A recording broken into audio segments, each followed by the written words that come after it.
नमस्कार, मैं मनु चौधरी और आप देख रहे हैं न्यूज लाइव। 60 किलोमीटर की रफ्तार से तेज आंधी तूफान का असर, अगले 24 घंटे में उत्तर प्रदेश और दिल्ली का गिरेगा पारा। मौसम विभाग के अनुसार दिल्ली, यूपी समेत उत्तर भारत में मौसम जल्द ही बड़ा बदलाव दिखाने वाला है। अगले 24 से 48 घंटे के दौरान 50 से 60 किलोमीटर प्रति घंटे की रफ्तार से धूल भरी आंधी चलने, गरज चमक के साथ बारिश होने और कई जगहों पर ओलावृष्टि का अलर्ट जारी किया गया है। इस मौसमी बदलाव का सीधा असर तापमान पर पड़ेगा, जिससे पारे में 3 से 4 डिग्री तक गिरावट आने की संभावना है। मौसम विभाग ने साफ संकेत दिए हैं कि अगले 24 से 48 घंटे कई राज्यों के लिए बेहद अहम रहने वाले हैं।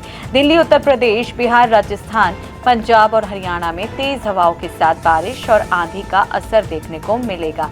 वहीं पहाड़ी इलाकों में पश्चिमी विक्षोभ सक्रिय हो चुका है, इससे बर्फबारी और बारिश का दौर जारी रहेगा।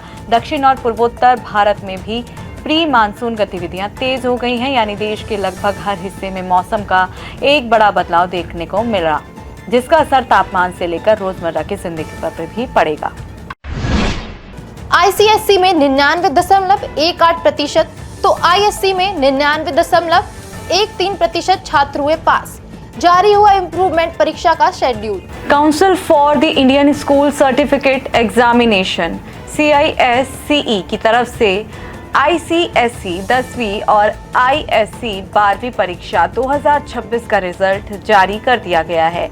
इस साल इन परीक्षाओं में 4 लाख से ज्यादा छात्रों ने हिस्सा लिया है। रिजल्ट देखने के लिए छात्रों को इस आधिकारिक वेबसाइट result.cisce.org पर जाना होगा। वहां उन्हें अपना यूनिक UID और इंडेक्स नंबर डालना पड़ेगा, तभी वे अपना रिजल्ट देख पाएंगे। पास होने के लिए अलग अलग कक्षाओं में अलग मिनिमम मार्क्स तय किए गए हैं। CISCE बोर्ड ने रिजल्ट के बाद की प्रक्रिया को साफ और छात्रों के लिए आसान बनाया है। कॉपी दोबारा देखने के लिए आवेदन 1 मई से 4 मई 2026 तक किया जा सकेगा।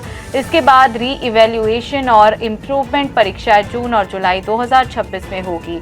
ISC 12वीं में सर्दर्न रीजन सबसे आगे रहा, जहां 99.87% छात्र पास हुए।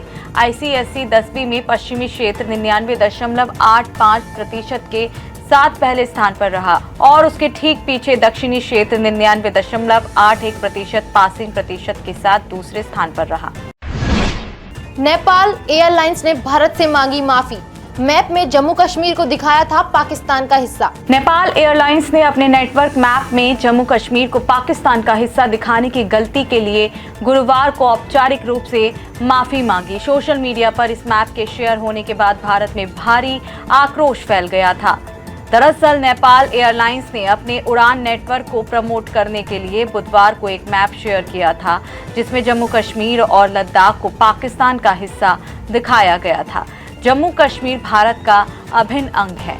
इस मैप की तस्वीर सोशल मीडिया पर वायरल होने के बाद भारतीय सोशल मीडिया यूजर्स ने तीखी प्रतिक्रिया दी और इसे गलत और जानबूझकर किया गया कृत्य बताते हुए नेपाल एयरलाइंस की आलोचना की।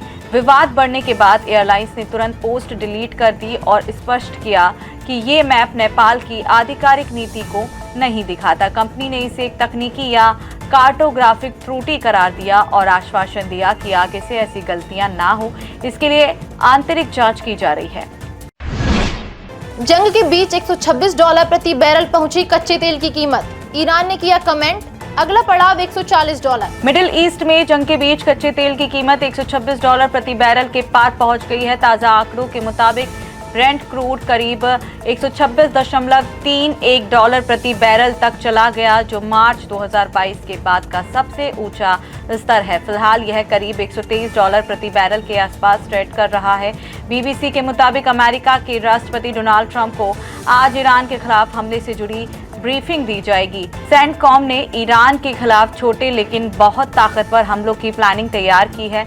इसका मकसद सीधे युद्ध को लंबा खींचना नहीं, बल्कि ईरान पर दबाव बनाना है ताकि वह बातचीत में झुक जाए। इसी खबर के बाहर आने के बाद तेल की कीमतें बढ़ी हैं। वहीं तेल की कीमतें बढ़ने को लेकर ईरानी संसद के अध्यक्ष मोहम्मद बाघेर गालिबाफ ने तंज कसते हुए कहा कि अगला पड़ाव $140 होने जा रहा है। उन्होंने कहा कि ट्रंप को उनके लोग बेकार सलाह दे रहे हैं। उन्होंने अमेरिकी वित्त मंत्री स्कॉट बेसेंट का भी मजाक उड़ाया और कहा कि उनकी सलाह की वजह से तेल की कीमतों में इजाफा हो रहा है।